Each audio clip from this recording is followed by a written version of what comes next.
The Rime of the Ancient Mariner, text of 1834, by Samuel Taylor Coleridge. Argument. How a ship, having passed the line, was driven by storms to the cold country towards the South Pole, and how from thence she made her course to the tropical latitude of the great Pacific Ocean, and of the strange things that befell, and in what manner the ancient mariner came back to his own country. Part 1. It is an ancient mariner, and he stoppeth one of three. By thy long grey beard and glittering eye, now wherefore stoppest thou me? The bridegroom's doors are opened wide, and I am next of kin. The guests are met, the feast is set, mayst hear the merry din. He holds him with his skinny hand. There was a ship, quoth he. Hold off, unhand me, grey-beard loon. Eftsoons his hand dropped he. He holds him with his glittering eye. The wedding guest stood still, and listens like a 3 years' child. The mariner hath his will. The wedding guest sat on a stone.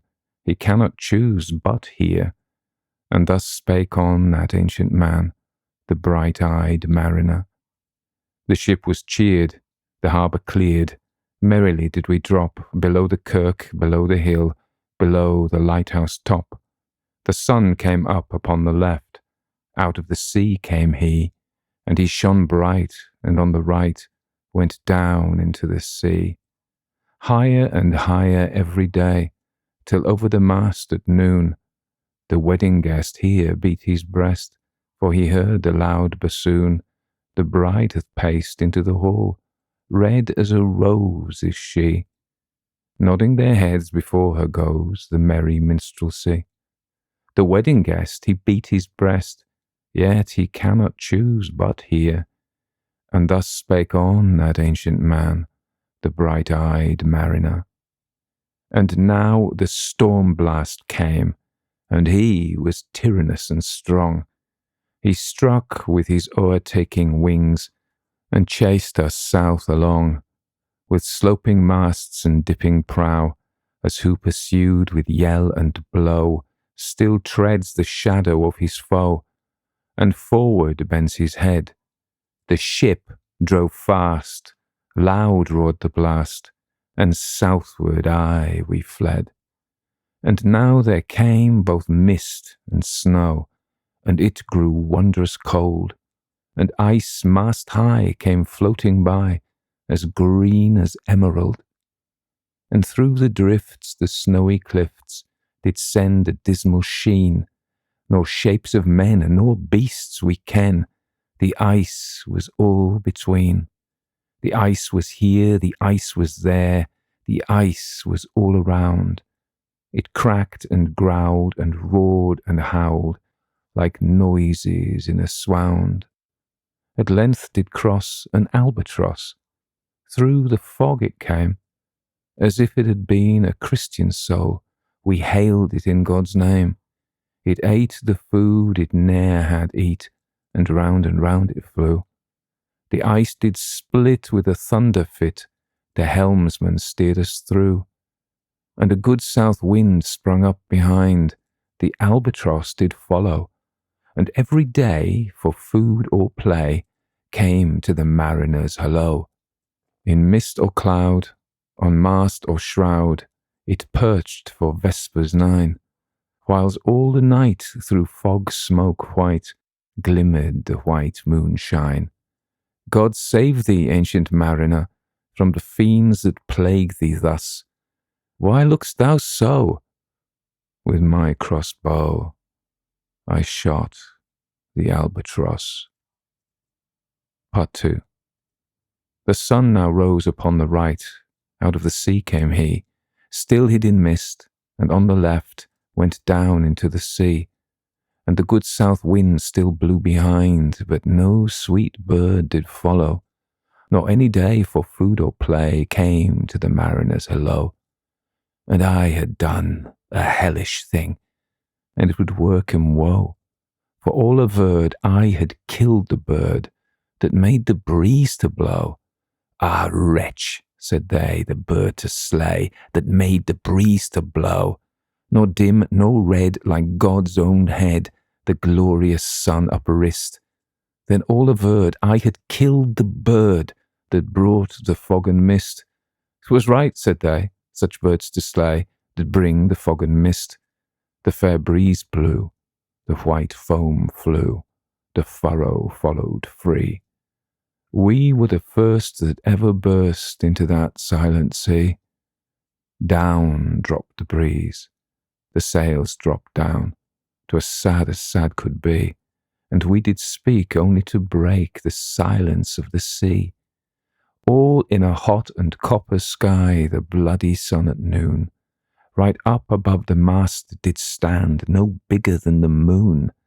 Day after day, day after day, we stuck, nor breath nor motion, as idle as a painted ship upon the painted ocean. Water, water everywhere, and all the boards did shrink. Water, water everywhere, nor any drop to drink.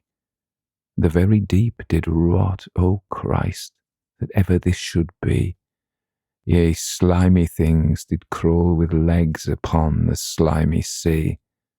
About, about in reel and rout, the death fires danced at night. The water, like a witch's oils, burnt green and blue and white. And some in dreams assured were of the spirit that plagued us so. 9 fathom deep he had followed us from the land of mist and snow. And every tongue through utter drought was withered at the root. We could not speak no more than if we had been choked with soot. Ah, well a day, what evil looks had I from old and young! Instead of the cross, the albatross about my neck was hung. Part 3. There passed a weary time. Each throat was parched and glazed each eye. A weary time, how glazed each weary eye, when looking westward I beheld a something in the sky. At first it seemed a little speck, and then it seemed a mist. It moved and took at last a certain shape I wist. A speck, a mist, a shape I wist. And still it neared and neared. As if it dodged a water sprite, it plunged and tacked and veered. With throats unslaked, with black lips baked, we could not laugh nor wail. Through utter drought all dumb we stood. I bit my arm, I sucked the blood and cried, "A sail! A sail!" With throats unslaked, with black lips baked, agape they heard me call. Gramercy they for joy did grin, and all at once their breath drew in, as they were drinking all. "See, see," I cried, "she tacks no more, hither to work us weal. Without a breeze, without a tide, she steadies with upright keel." The western wave was all aflame, the day was well nigh done.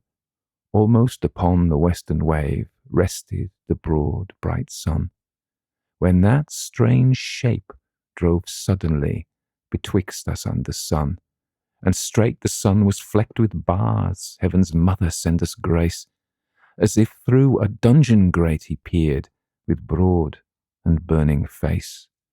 Alas, thought I, and my heart beat loud, how fast she nears and nears. Are those her sails that glance in the sun like restless gossameres? Are those her ribs through which the sun did peer as through a grate? And is that woman all her crew? Is that a death? And are there two? Is death that woman's mate? Her lips were red, her looks were free, her locks were yellow as gold. Her skin was as white as leprosy. The nightmare, life in death, was she, who thicks man's blood with cold. The naked hulk alongside came, and the twain were casting dice. "The game is done," I've won, quoth she, and whistles thrice. The sun's rim dips, the stars rush out.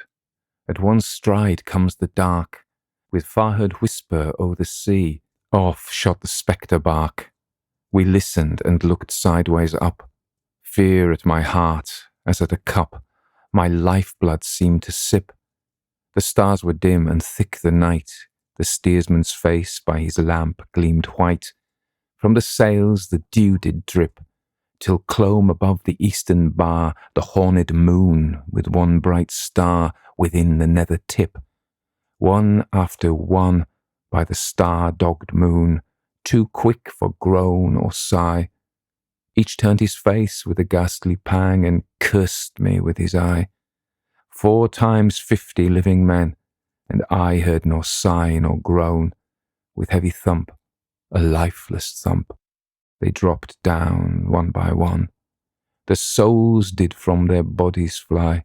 They fled to bliss or woe, and every soul, it passed me by, like the whiz of my crossbow.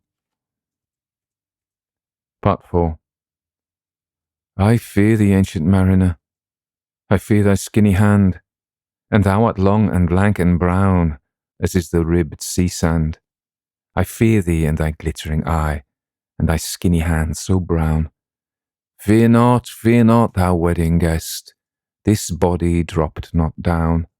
Alone, alone, all alone, alone on a wide, wide sea. And never a saint took pity on my soul in agony. The many men so beautiful, and they all dead did lie, and 1,000 slimy things lived on, and so did I. I looked upon the rotting sea, and drew my eyes away. I looked upon the rotting deck, and there the dead men lay. I looked to heaven, and tried to pray, but or ever a prayer had gushed, a wicked whisper came, and made my heart as dry as dust.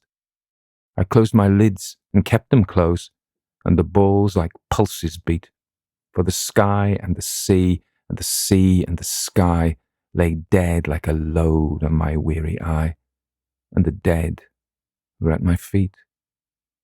The cold sweat melted from their limbs, nor rot nor reek did they. The look with which they looked on me had never passed away. An orphan's curse would drag to hell a spirit from on high, but oh, more horrible than that is the curse in a dead man's eye. 7 days, 7 nights, I saw that curse, and yet I could not die. The moving moon went up the sky and nowhere did abide. Softly she was going up, and a star or two beside. Her beams bemocked the sultry main, like April hoarfrost spread. But where the ship's huge shadow lay, the charmed water burnt alway, a still and awful red. Beyond the shadow of the ship, I watched the water snakes. They moved in tracks of shining white, and when they reared, the elfish light fell off in hoary flakes. Within the shadow of the ship, I watched their rich attire.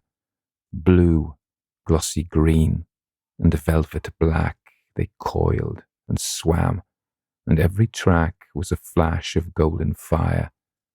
Oh, happy living things! No tongue their beauty might declare. A spring of love gushed from my heart, and I blessed them unaware. Sure, my kind saint took pity on me, and I blessed them unaware. The self-same moment I could pray, and from my neck so free, the albatross fell off and sank like lead into the sea. Part 5. Oh, sleep, it is a gentle thing, beloved from pole to pole. To Mary Queen the praise be given. She sent the gentle sleep from heaven that slid into my soul. The silly buckets on the deck that had so long remained, I dreamt that they were filled with dew, and when I awoke, it rained. My lips were wet, my throat was cold, my garments all were dank.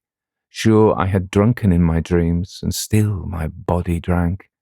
I moved, and could not feel my limbs. I was so light, almost I thought that I had died in sleep, and was a blessed ghost. And soon I heard a roaring wind. It did not come anear, but with its sound it shook the sails that were so thin and sere. The upper air burst into life, and 100 fire flags sheen. To and fro they were hurried about, and to and fro, and in and out, the wan stars danced between. And the coming wind did roar more loud, and the sails did sigh like sedge, and the rain poured down from one black cloud. The moon was at its edge. The thick black cloud was cleft and still. The moon was at its side. Like waters shot from some high crag, the lightning fell with never a jag, a river steep and wide. The loud wind never reached the ship, yet now the ship moved on. Beneath the lightning and the moon, the dead men gave a groan. They groaned, they stirred, they all uprose, nor spake nor moved their eyes. It had been strange, even in a dream, to have seen those dead men rise. The helmsman steered, the ship moved on, yet never a breeze up blew. The mariners all gan work the ropes where they were wont to do. They raised their limbs like lifeless tools. We were a ghastly crew. The body of my brother's son stood by me knee to knee. The body and I pulled at one rope, but he said naught to me. I fear the ancient mariner. Be calm, thou wedding guest. 'Twas not those souls that fled in pain, which to their courses came again, but a troop of spirits blessed. For when it dawned, they dropped their arms and clustered round the mast. Sweet sounds rose slowly through their mouths, and from their bodies passed. Around flew each sweet sound, then darted to the sun. Slowly the sounds came back again, now mixed, now one by one. Sometimes a dropping from the sky I heard the skylarks sing. Sometimes all little birds that are, how they seem to fill the sea and air with their sweet jargoning. And now 'twas like all instruments, now like a lonely flute, and now it is an angel's song that makes the heavens be mute. It ceased, yet still the sails made on, a pleasant noise till noon, a noise like of a hidden brook in the leafy month of June, that to the sleeping woods all night singeth a quiet tune. Till noon we quietly sailed on, yet never a breeze did breathe. Slow and smoothly went the ship, moved onward from beneath. Under the keel, 9 fathom deep, from the land of mist and snow, the spirit slid, and it was he that made the ship to go. The sails at noon left off their tune, and the ship stood still also. The sun right up above the mast had fixed her to the ocean, but in a minute she gan stir with a short, uneasy motion. Backwards and forwards half her length, with a short, uneasy motion. Then, like a pawing horse let go, she made a sudden bound. It flung the blood into my head, and I fell down in a swound. How long in that same fit I lay, I have not to declare, but ere my living life returned, I heard, and in my soul discerned 2 voices in the air. Is it he? Quoth one. Is this the man? By him who died on cross, with his cruel bow he laid full low the harmless albatross, the spirit who bideth by himself in the land of mist and snow. He loved the bird that loved the man who shot him with his bow. The other was a softer voice, as soft as honeydew.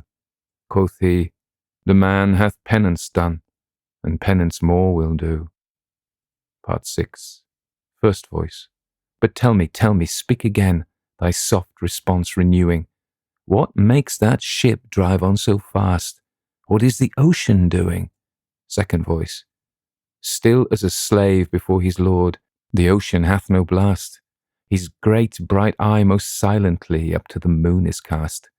if he may know which way to go, for she guides him smooth or grim. See, brother, see how graciously she looketh down on him. First voice.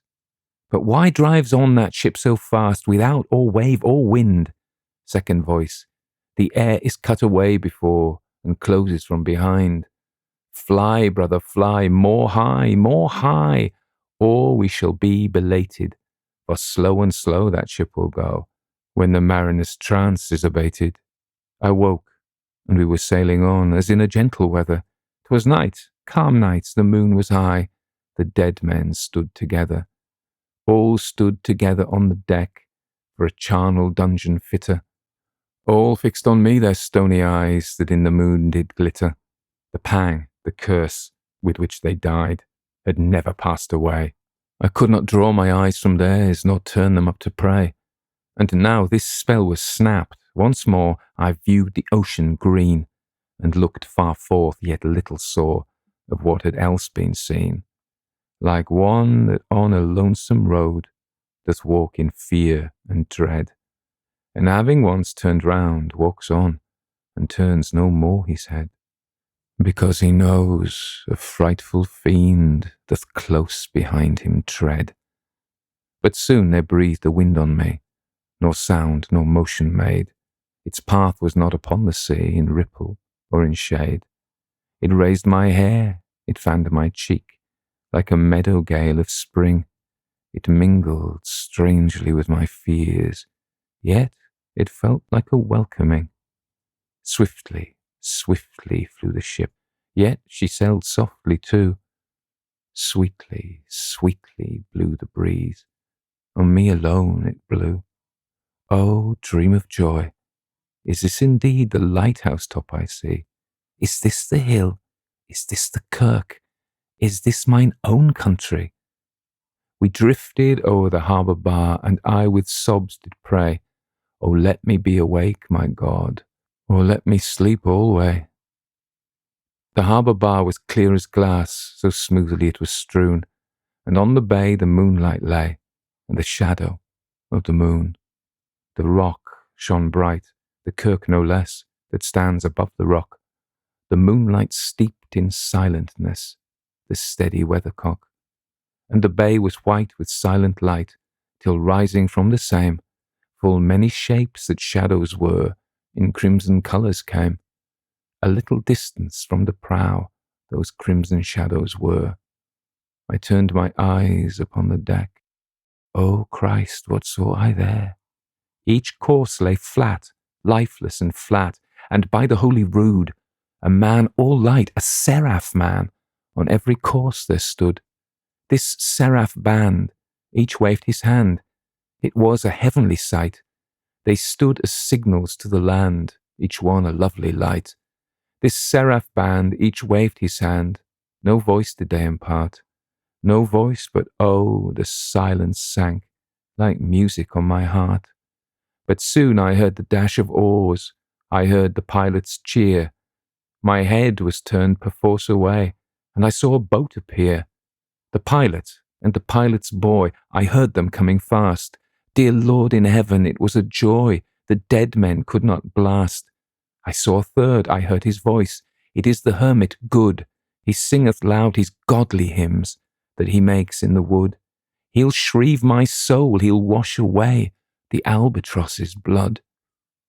Part 7. This hermit good lives in that wood which slopes down to the sea.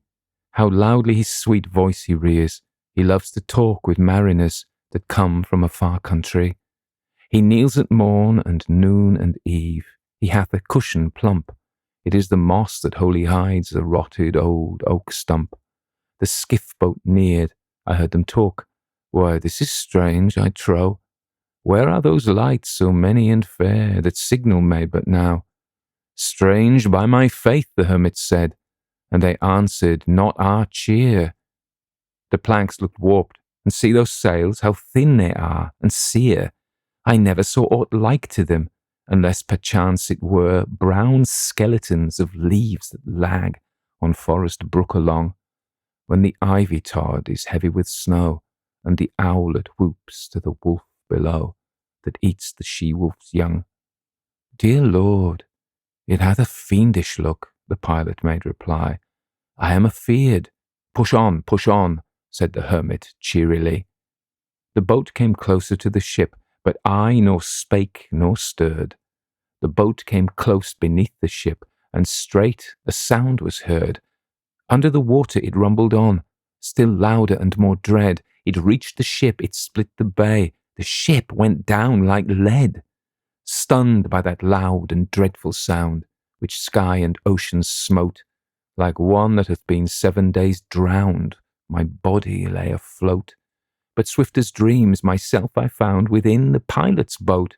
Upon the whirl where sank the ship, the boat spun round and round, and all was still, save that the hill was telling of the sound. I moved my lips, the pilot shrieked and fell down in a fit. The holy hermit raised his eyes and praised where he did sit. I took the oars, the pilot's boy, who now doth crazy go, laughed long and loud, and all the while his eyes went to and fro. Ha ha, quoth he, full plain I see, the devil knows how to row. And now, all in my own country, I stood on the firm land. The hermit stepped forth from the boat, and scarcely he could stand. Oh, shrieve me, holy man. The hermit crossed his brow. Say quick, quoth he, I bid thee say, what manner of man art thou? Forthwith this frame of mine was wrenched with a woeful agony, which forced me to begin my tale, and then it let me free. Since then, at an uncertain hour, that agony returns, until my ghastly tale is told, this heart within me burns. I pass, like night, from land to land. I have strange power of speech. That moment that his face I see, I know the man that must hear me. To him my tale I teach. What loud uproar bursts from that door? The wedding guests are there, but in the garden bower the bride and bridemaid singing are, and hark the little vesper bell, which biddeth me to prayer. O wedding guest, this soul hath been alone on a wide, wide sea. So lonely 'twas that God himself scarce seemed there to be. O sweeter than the marriage feast, 'tis sweeter far to me, to walk together to the kirk with a goodly company, to walk together to the kirk and all together pray, while each to his great Father bends, old men and babes and loving friends, and youths and maidens gay. Farewell, farewell, but this I tell to thee, O wedding guest, he prayeth well who loveth well, both man and bird and beast. He prayeth best who loveth best, all things both great and small, for the dear God who loveth us, he made and loveth all.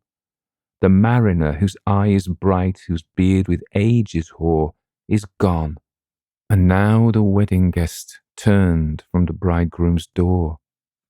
He went like one that hath been stunned, and is of sense forlorn. A sadder and a wiser man, he rose the morrow morn.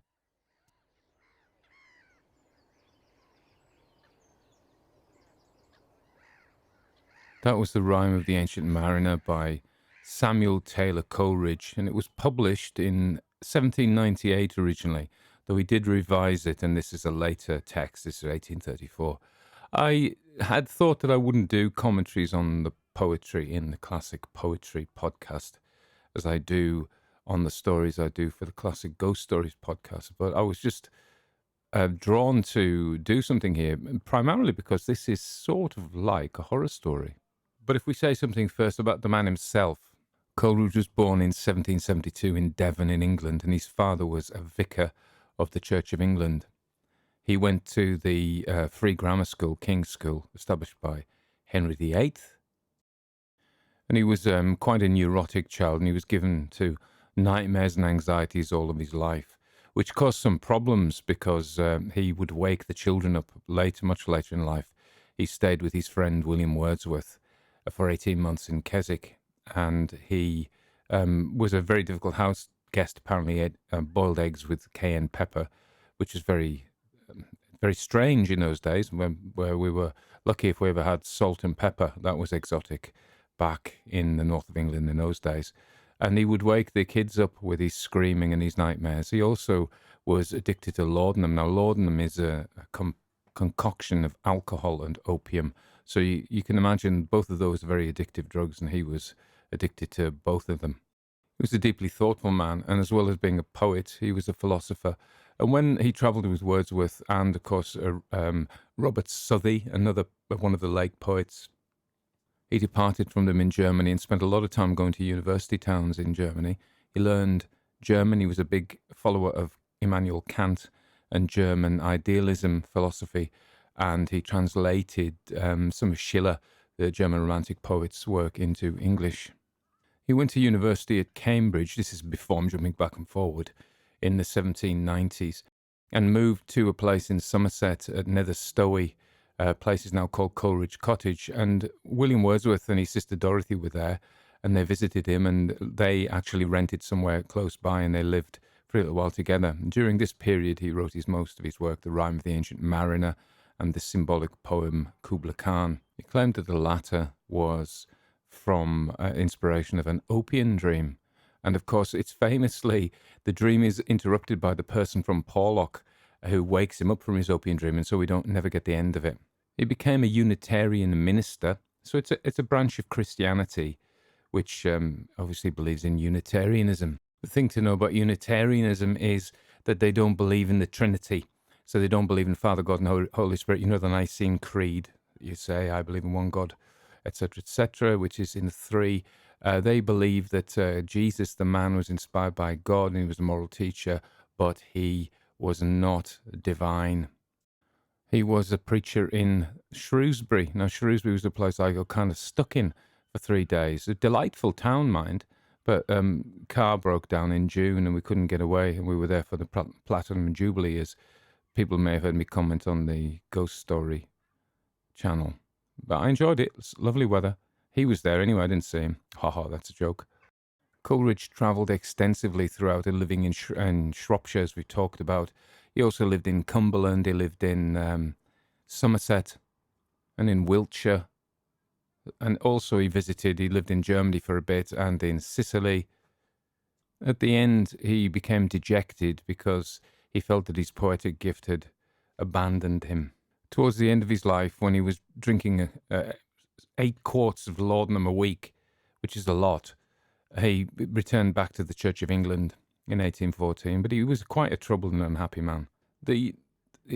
Possibly his most famous poem is The Rime of the Ancient Mariner, although I think Kubla Khan, Xanadu, both of these have been covered by rock bands. I don't know if you are aware of the song in 1984, the song of The Rime of the Ancient Mariner by Iron Maiden, but also Rush did a version of In Xanadu, did Kubla Khan, A Stately Pleasure Dome Decree. I'm not sure which album that was on. So obviously heavy rock fans have a particular interest in the work of Samuel Taylor Coleridge. So why did I say at the beginning this was like a horror story? Well, if you hear me talk on the Classic Ghost Stories podcast, it seems to me, this isn't my idea, it's Blake Snyder's idea. He was an American screenwriter, and he said the horror genre has to have a sin. There's his genre called Monster in the House. So there is a sin which is committed, and the horror comes in as a result of that sin.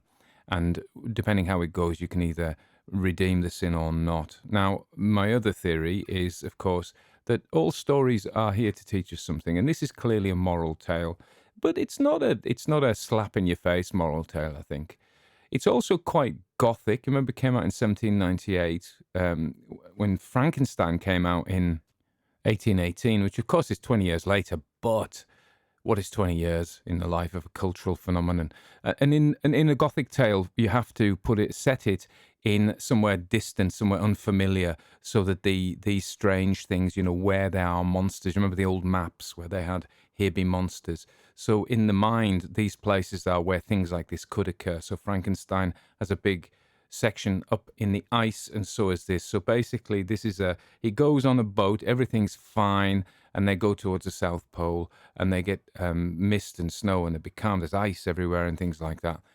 And then the albatross comes. Now, you could see albatross as a symbol of the soul, or you could see it as a symbol of Christ. If you look at an albatross, it looks like a cross when it flies. I don't know if he was thinking about this, but, he clearly was a theologian who thought deeply about Christian issues. So it could be that this is the albatross is Christ that comes to man and is rejected. The albatross comes to guide the men and bring the wind. So you could see that as Christ coming to help mankind. And what does he do? He shoots him with a crossbow. I don't know if that's symbolic, but he is killed on a cross or by a cross, the albatross. And then he has to wear the albatross around his neck like some kind of appalling crucifix. And of course, he's shunned by the rest of the crew. Now, the crew all die and he survives. And then there is a spiritual bit where because he repents, spiritual forces, and I couldn't help but think of Captain Jack's Sparrow and Pirates of the Caribbean here with these haunted ships. There is a thing about ghost pirates. I remember reading a Tim Powers book back. I was a big fan of Tim Powers back in the day. He was an American science fiction writer, or a fantasy writer, I suppose. And he had a story called On Stranger Tides, which is all about zombie pirates. And of course, we get zombie pirates in Pirates of the Caribbean. There was I used to play this war game thing with pirate things back in the early 90s, rules by Peter Pig, and I do believe that there were zombie pirates in that. So the idea of zombie pirates probably must come from this originally. I think this is the prototype for Captain Jack Sparrow. And of course, the moral tale is that the ancient mariner is a fearful character. You've got to think about this now. It's a bit jokey, we see the ancient mariner, but really, to the people who were hearing it first, it might have even been quite chilling, this appalling-looking, wizened old chap who has apparently risen from the dead, or looks like he has, and he survived these things, and there's a certain supernatural air about him. And his job is to walk the world, a bit like the Flying Dutchman, I suppose. Again, more piratey, shippy stuff. And he wanders the world, giving his story as a moral lesson to people. And in this case, the poor old fella, he's just a guy going to a wedding, and he gets stopped. I mean, I don't know if that's ever happened to you when you're on your way to a wedding. It hasn't actually happened to me. But if I ever go to a wedding, and I'm more in funeral time now than weddings. When I was in my 20s, of course, it was all weddings, and then a bit later it was christenings. But it's mainly funerals now, sadly. But if I'm going to one of those and an ancient mariner stops me with a moral message, well, I mean, I'll try and listen. I mean, the wedding guest can't tear himself away. He wants to, but he can't. So, it is a moral story, possibly it's about sin, of course. It's about how we reject divine providence. Now, remember that he was part of the Romantic movement. You got Southey and Wordsworth, and he was interested in Schiller and the German Romantics. And the big thing about them is that they were in revolt against the intellectual industrial age, where everything was measured and everything was turned into a machine, and they favoured, Coleridge was a big influence on Ralph Waldo Emerson, who was a big American transcendentalist, and like Thoreau and people like this, what they say is inspiration comes from the natural world, comes from within, and the suggestion there is that the divine is immanent, so the divine exists in nature, and if we only look and listen to the promptings of our soul, we can find the right way to go. And of course, our ancient mariner doesn't do that. He shoots the natural creature. So you can either see it as a quasi-pagan thing, but he was a Christian, so I suspect he would have seen it in a Christian framework. But you pick your own choice there. So that's my commentary. It's a bit like it is the precursor to Pirates of the Caribbean, and I think for its audience in the late 1790s, early 1800s, it would have been quite chilling.